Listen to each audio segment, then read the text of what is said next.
안녕하세요. 사랑하는 성도님, 생명의 주님이 우리와 함께 하십니다. 우리와 함께 하시는 주님을 찬양합니다. 기도합시다. 사랑과 은혜의 하나님, 감사합니다. 언제나 주님과 함께하는 아침은, 또한 주님과 함께하는 저녁은 저희들에게 평안이고 또 기쁨이고 소망입니다. 오늘도 말씀을 통하여 주님과 함께하고 말씀 붙잡고 주님과 함께하는 삶을 살기 원합니다. 저희들의 심령에 오늘도 말씀으로 채워주시고 깨닫게 하시고 감사와 기쁨으로 말씀에 순종할 수 있도록 함께하여 주시옵소서. 예수님 이름으로 기도합니다. 아멘. 오늘 말씀은 다니엘 5장입니다. 다니엘 5장 1절에서 16절까지 보겠습니다. 벨사살 왕이 그의 귀족 1000명을 위하여 큰 잔치를 베풀고 그 1000명 앞에서 술을 마시니라. 벨사살이 술을 마실 때에 명하여 그의 부친 느부갓네살이 예루살렘 성전에서 탈취하여 온 금은 그릇을 가져오라고 명하였으니 이는 왕과 귀족들과 왕후들과 후궁들이 다 그것으로 마시려 함이었더라. 이에 예루살렘 하나님의 전 성소 중에서 탈취하여 온 금 그릇을 가져오매 왕이 그 귀족과 왕후들과 후궁들과 더불어 그것으로 마시더라. 그들이 술을 마시고는 그 금은 구리 쇠 나무 돌로 만든 신들을 찬양하니라. 그때에 사람의 손가락들이 나타나서 왕궁 촛대 맞은편 석회벽에 글자를 쓰는데 왕이 그 글자 쓰는 손가락을 본지라. 이에 왕이 즐기던 얼굴빛이 변하고 그 생각이 번민하여 넓적다리 마디가 녹는 듯하고 그의 무릎이 서로 부딪힌지라. 왕이 크게 소리질러 술객과 갈대아 술사와 점쟁이를 불러오게 하고 바빌론의 지혜자들에게 말하되 누구를 막론하고 이 글자를 읽고 그 해석을 내게 보이면 자주색 옷을 입히고 금사슬을 그의 목에 걸어주리니 그를 나라의 셋째 통치자로 삼으리라 하니라. 그때에 왕의 제자가 다 들어왔으나 능히 그 글자를 읽지 못하며 그 해석을 왕께 알려주지 못하는지라. 그러므로 벨사살 왕이 크게 번민하여 그의 얼굴빛이 변하였고 귀족들도 다 놀라니라. 왕비가 왕과 그 귀족들의 말로 말미암아 잔치하는 궁에 들어왔더니 이에 말하여 이르되 왕이여 만수무강하옵소서. 왕의 생각을 번민하게 하지 말며 얼굴빛을 변할 것도 아니니이다. 왕의 나라에 거룩한 신들의 영이 있는 사람이 있으니 곧 왕의 부친 때에 있던 자로서 명철과 총명과 지혜와 신들의 지혜와 같은 자니이다. 왕의 부친 느부갓네살 왕이 그를 세워 박수와 술객과 갈대아 술사와 점쟁이의 어른을 삼으셨으니 왕이 벨드사살이라 이름하는 이 다니엘은 마음이 민첩하고 지식과 총명이 있어 능히 꿈을 해석하며 은밀한 말을 밝히며 의문을 풀 수 있었나이다. 이제 다니엘을 부르소서. 그리하시면 그가 그 해석을 알려드리리이다 하니라. 이에 다니엘이 부름을 받아 왕의 앞에 나오매 왕이 다니엘에게 말하되 내가 나의 부왕이 유다에서 사로잡아온 유다 자손 중에 그 다니엘이냐? 내가 네게 대하여 들은즉 네 안에는 신들의 영이 있으므로 네가 명철과 총명과 비상한 지혜가 있다 하도다. 지금 여러 지혜자와 술객을 내 앞에 불러다가 그들에게 이 글을 읽고 그 해석을 내게 알게 하라 하였으나 그들이 다 그 해석을 내게 보이지 못하였느니라. 내가 네게 대하여 들은즉 너는 해석을 잘하고 의문을 푼다 하도다. 그런즉 이제 네가 이 글을 읽고 그 해석을 내게 알려주면 네게 자주색 옷을 입히고 금사슬을 내 목에 걸어줘 너를 나라의 셋째 통치자로 삼으리라 하니. 아멘. 자, 5장은 이제 벨사살이라는 새로운 왕의 등장을 보여줍니다. 1절 벨사살 왕이 그의 귀족 1000명을 위하여 큰 잔치를 베풀고 그 1000명 앞에서 술을 마시니라. 자, 앞에서 우리가 보았던 느부갓네살 다음으로 벨사살. 그래서 이제 오늘 본문을 읽다 보면 벨사살이 이제 느부갓네살의 아들처럼, 그래서 느부갓네살을 아버지, 부친으로 이렇게 말하고 있지만 실제 이제 역사학자들은 오늘에 나오는 벨사살 왕의 진짜 아버지는 나보니두스 왕인 다른 왕이라고 합니다. 그러나 여기에서 우리는 이것이 중요하기보다는 지금 느부갓네살 다음으로 또 벨사살 왕 때에도 어떠한 일이 일어났는가를 통해서 이제 하나님이 어떠한 분이신지, 또 하나님의 사람은 어떠한 모습으로 사는지를 또 보여주는 것이죠.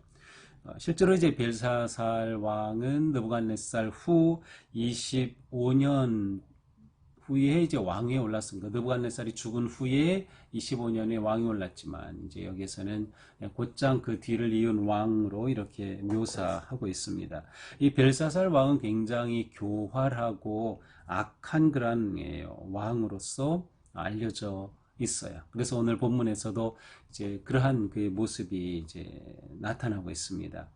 자, 이 벨사살이 큰 잔치를 베풀고 천여 명이나 모인 그러한 그 사람들을 초대해서 잔치를 베풀고 이제 술을 마시는데 갑자기 무슨 명령을 내립니까? 예루살렘 성전에서 탈취해 온 금은 그릇을 가져오라는 겁니다. 자, 느부갓네살이 예루살렘에서 성전을 탈취하면서 가져온 기물을 가져다가 비록 탈취해 온 것이지만 그것을 보물 창고에 넣어뒀어요. 그들이 섬기던 신전 보물 창고에 잘 모셔놓은 것이죠. 그런데 이 벨사살은 그거를 꺼내오라고 한 것이에요. 무엇하려고 그렇습니까? 그거에다가 술을 따라 마시겠다는 거예요. 그것을 가지고 술을 마시겠다라고 하는 것이죠. 이것은 하나님 앞에 정말 가증한 일이죠. 그래서 왕의 명령에 따라서 사람들이 정말 이렇게 가져오니까 그것으로 왕과 후궁과 왕후들이 다 그것으로 뭐 희덕거리면서 술을 마신 겁니다. 하나님께 제사를 드리기 위해 만들어진 기물을 이렇게 이방 나라 왕과 그 모인 자들이 바로 그 연회에서 그것을 사용하는 이런 아주 불경스러운 그러한 모습을 보여줍니다. 이것은 느부갓네살 왕이 보물 창고에 잘 모셔둔 그 마음과는 정반대입니다. 존중할 줄 모르는 것이죠. 귀하게 여길 줄 모르는 것이에요. 적어도 하나님에 대한 그러한 마음은 전혀 찾아볼 수 없습니다. 뿐만 아니라 그들이 술을 마시고는 은금, 구리, 쇠나무, 돌로 만든 신들을 찬양하니라. 우상 앞에서 이런 그 찬양하는 이런 이미지를 생각하시면 돼요. 하나님의 성전에서 사용되던 기물을 가져다가 거기에다가 술을 담아서 우상신 앞에서 우상 앞에서 그것을 들고 축배를 하면서 사용한 그러한 모습입니다. 자, 이렇게 불경스럽게 하나님을 모독하는 이러한 행동을 하는 이 벨사살을 하나님이 가만 두시지 않습니다. 5절입니다. 하나님이 즉각적으로 나타나셨어요. 벨사살이 술 마시다 보니까 저 벽이 있는데 이렇게 보통 뭐 벽화를 그리기도 하고 이렇게 회벽이 있는데 그곳에 사람 손이 나타났어요. 사람 팔도 보이지 않고 손만 딱 나타나가지고 벽에다가 막 글자를 쓰고 있는 것입니다. 깜짝 놀라죠. 손가락만 나타나가지고 막 글을 쓰고 있으니까요. 그래서 이 왕은 6절에 보니까 얼굴빛이 변화했어요. 사색이 되었고 생각이 번민하고 두려움과 공포에 사로잡혀요. 그래서 얼마나 두려웠던지 넓적다리 마디가 녹는 듯하였고 무릎이 서로 부딪히기까지 했어요. 정말 벌벌벌 떠는 것이죠. 하나님의 심판 앞에 선 그러한 연약한 모습입니다. 그러면서 왕이 크게 소리 지릅니다. 바로 그 바빌론에 있는 술객들, 갈대아 술사들, 점쟁이, 지혜자들이죠. 그들을 불러와라. 저 글이 무슨 글인지 글을 좀 읽고 그 뜻을 해석해봐라. 내가 이렇게 글을 읽고 해석하는 자에게는 그에게 자주색 옷을 입히고 아주 높은 신분의 옷을 입히고 금사슬 목걸이도 걸어주고 셋째 통치자로 삼겠다. 왕이 있고 왕비가 있고 그 다음 셋째 통치자로 삼겠다는 것이에요. 높은 벼슬을 준다는 의미이겠죠. 그래서 그 지혜자들이 다 왕궁에 왔지만 어느 누구도 그것을 읽지도 못하였고 해석하지도 못합니다. 그러니 왕이 번민하여서 얼굴빛이 변하고 잔치는 순식간에 아수라장이 되는 거죠. 자, 그런데 이때 왕비가 그 자리에 들어오면서 이 모습을 보고 왕에게 말합니다. 왕이 그렇게 번민하고 얼굴빛이 변할 일이 아닙니다. 이 글이 무엇인지 또 이 뜻이 무엇인지 해석해 줄 사람이 있다는 겁니다. 11절에 보니까 이 나라 왕의 나라에 거룩한 신들의 영이 있는 사람이 있습니다. 이제 어제 본문에서도 거룩한 신들의 영, 바로 바벨이 다니엘을 지칭하는 표현인데, 지혜로울수록 많은 신들의 영이 있다라고 생각했기 때문에 거룩한 신들의 영이 있는 사람이 있다. 왕이 부친 때, 느부갓네살 때 그는 바로 그 명철과 총명과 지혜가 있어가지고 그를 세워서 모든 박수와 술객과 갈대아 술자 점쟁이의 어른을 삼았다. 장관으로 삼았다는 거예요. 그래서 이 다니엘이라는 자를 통해서 느부갓네살 왕이 그렇게 정치를 하고 왕권을 사용하고 그를 통해서 지혜를 얻었다. 이런 얘기를 해줍니다. 그러자 왕이 바로 이 벨드사살로 불리는 다니엘을 이제 알게 되었어요. 그러면서 12절에 보니까 이 왕비가 이렇게 말하죠. 이 다니엘은 마음이 민첩하고 지식과 총명이 있고 능히 꿈을 해석하고 은밀한 말을 밝히고 의문을 풀 수 있었습니다. 과거에 다니엘이 이처럼 해냈다는 겁니다. 그러니 이제 다니엘을 부르시면 이 모든 것을 풀어줄 것입니다. 라고 말하죠. 그러니까 이 벨사살 왕은 선대에 있었던 다니엘에 대해서 정보가 없는 거예요. 그 말은 선대 왕이 인재 등용을 해서 이렇게 정치에 잘 활용하였던, 아니면 정치에 도움을 받았던 이 지혜자를 이 벨사살은 전혀 관심도 두지 않았고, 그의 정치가, 이 벨사살의 정치가 얼마나 무지했나는 것을 보여주는 거죠. 그러자 왕이 다니엘을 부릅니다. 13절에 보니까 다니엘이 왕 앞에 나오죠. 그러자 말합니다. 왕이 말하죠. 내가 나의 부왕이 유다에서 사로잡아온 유다 자손 중에 그 다니엘이냐? 내가 듣기로 네가 이러이러하다는데 너가 유다에서 포로로 온 그 다니엘이 너냐? 이렇게 말해. 별로 관심이 없는 듯하죠. 그냥 포로로 잡혀온 자, 사로잡힌 자, 유다 자손, 어떤 이렇게 좀 무시하고 하는 그러한 투가 있어요. 내가 네게 대해 들은즉 내 안에는 신들의 영이 있으므로 내가 명철과 총명과 비상한 지혜가 있다 하는구나. 그러니 지금 이곳에서 내가 이 많은 지혜자들을 불러서 이것을 물어봤지만 이들은 전혀 대답을 못해, 해석도 못했다. 그러니 네가 이 글을 읽고 그 해석을 내게 알려주면 너에게 자주새 옷을 입히고 금사슬 목걸이를 걸어주고 너를 나라의 셋째 통치자로 삼겠다라고 말합니다. 바로 이 벨사살 왕 때에 다니엘이 다시금 등장하는 그러한 순간입니다.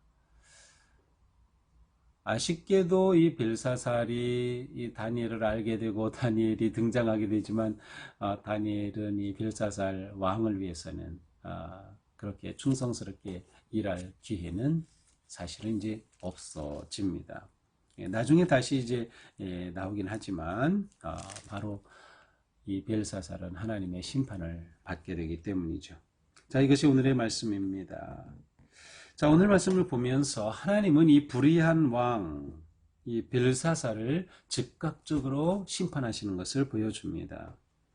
연회에 빠지고 하나님을 모독하면서 바르게 다스리지 못하는 벨사살에 대해서 하나님이 심판하시는 거예요. 다시금 하나님은 온 나라를 다스리시는 하나님이시다라는 것을 보여줘요. 하나님의 주권은 모든 나라, 모든 왕에게 임한다라고 하는 것을 또다시 보여주고 있어요. 비록 하나님을 모르는 나라라 하더라도 하나님은 그 나라의 왕까지도 다스리시고 통치하시고 심판하시는 하나님이시다라는 거죠. 이 왕이 벨사살이 하나님을 경외하지 않고 오히려 하나님을 모독하게 됐을 때 하나님은 그를 심판합니다. 거꾸로 느부갓네살 왕은 다니엘을 통하여서 하나님을 경배하고 하나님을 찬양하였어요. 그리고 하나님을 섬기는 것에 대해서 보장해 주었어요. 하나님을 인정한 거죠. 비록 자기 바빌론 나라의 주 신으로서 그렇게 모시진 않았지만 바로 이것이 우리들에게 굉장히 중요한 부분이에요. 우리가 살아갈 때 하나님을 인정하는 삶을 살면 하나님께서 우리를 인정해 주시는 거예요. 우리가 하나님을 인정하는 삶, 우리의 삶의 자리에서 다양한 모습으로 나타나겠죠. 우리 삶의 현장에서 내가 어떻게 하나님을 인정하는 삶을 살아갈까? 내 생각할 때, 말할 때, 행동할 때, 판단하고 결정할 때 하나님을 어떻게 인정할까? 벨사살은 하나님을 전혀 인정하지 않고 무시하고 더 나아가 신성모독하기까지 하였을 때 하나님께서 그를 심판하셨다. 이 벨사살은 무지한 겁니다. 역사와 전통을 통해 아무것도 배운 게 없어요. 느부갓네살 왕 때 어떤 일이 있었는지, 그때 어떤 사람이 어떤 일을 했는지 아무런 것도, 그때 세운 느부갓네살 왕이 세웠던 전통, 하나님을 경외하도록 하나님을 이 국가에서 이 바벨론에서 인정하도록 했던 그 모든 것 다 무시한 것이죠. 역사를 통해 배우지 못하면 이와 같은 실패와 문제, 고난에 빠지게 되는 거예요. 그래서 우리는 역사를 통해서 교훈을 받을 때마다 정말 새롭게 변화되고 또 그것으로부터 온전한 삶의 길을 찾아가는 게 매우 중요해요. 우리에게는 하나님이 계시기 때문에, 성령님이 계시기 때문에 그와 같이 살아갈 수 있는 거죠. 자, 또한 우리는 다니엘을 보면서 하나님의 사람의 모습이 어떤가를 보게 됩니다. 하나님의 사람은 이 세상의 희망이다. 아니면 교회는 이 세상의 희망이다. 이 문제와 어떻게 할지 모르는 난관에 봉착하였을 때 결국 다니엘을 찾게 된 것처럼 우리는 이 세상에 희망이 되고 힘이 되고 해결이 되어야 하는 것이죠. 어떻게 그렇게 될 수 있나요? 그것은 오직 우리가 하나님의 영으로 살아야 하는 겁니다. 하나님의 지혜로 살아야 하는 거죠. 그래서 12절에 다니엘에 관한 이 말씀이 바로 우리에게 그대로 적용이 되어야 돼요. 마음이 민첩하고 통찰력이 있어야 되죠. 지식이 있어야 되죠. 총명이 있어야죠. 꿈을 해석하며 은밀한 말을 밝히는 이 세상의 문제와 고통에 대해서 답을 줄 수 있는 그러한 삶을 살아가자라고 하는 것이죠. 성령님이 우리와 함께 하시면 하나님의 지혜가 우리에게 이렇게 넘쳐나게 될 거예요. 그래서 우리가 무엇을 하든 직장에서 일할 때, 공부를 할 때, 사업을 하든 무엇을 경영하든 하나님의 지혜가 우리에게 가득하면 우리는 다니엘과 같이 탁월한 통찰력과 지식과 총명함으로 그리고 문제를 해결해 갈 수 있는 그러한 능력으로 아름답게 멋지게 살아갈 수 있게 되는 거예요. 그것이 우리가 이 세상에서 살아가는 모습이다. 우리는 세상 안에서 삽니다. 하지만 세상과 섞이지는 않는 거예요. 세상과 구별된 삶을 사는 것이다. 그것이 매우 중요한 우리의 삶의 모습입니다. 오늘 하루 우리가 살 때에도 하나님의 영이 우리와 함께 하시고 우리가 감동하여서 지혜와 총명으로 지식으로 또 문제와 어려움을 풀어나가며 하나님의 은혜 가운데 승리하는 그런 복된 하루가 되기를 주님의 이름으로 축복합니다. 기도합시다. 주님 감사합니다. 오늘 말씀을 통해서 우리의 삶이 어떠해야 하는가를 또한 생각해 봅니다. 우리는 비록 세상 속에서 살지만 세상에 희망이 되어야 하고 기쁨이 되어야 하고 해결의 길이 되어야 함을 봅니다. 주님, 저희가 성령님을 의지하고 하나님의 영으로 살아갈 수 있도록 함께하여 주시옵소서. 하나님을 모독하고 무시했던 벨사살이 하나님의 심판을 받는 것처럼 이 땅에 살 때 우리의 삶이 하나님을 인정함으로 하나님의 은혜를 받는 삶이 될 수 있도록, 그래서 벨사살과 같은 그러한 모습이 이 땅에서 사라지도록, 또 우리가 하나님을 증거하고 전함으로 땅이 거룩한 나라로 변화될 수 있도록 주님 인도하시고 함께하여 주시옵소서. 예수님 이름으로 기도합니다. 아멘. 네, 오늘도 주님의 은혜와 지혜로 승리하는 그런 복된 하루가 되기를 축복합니다. 사랑합니다.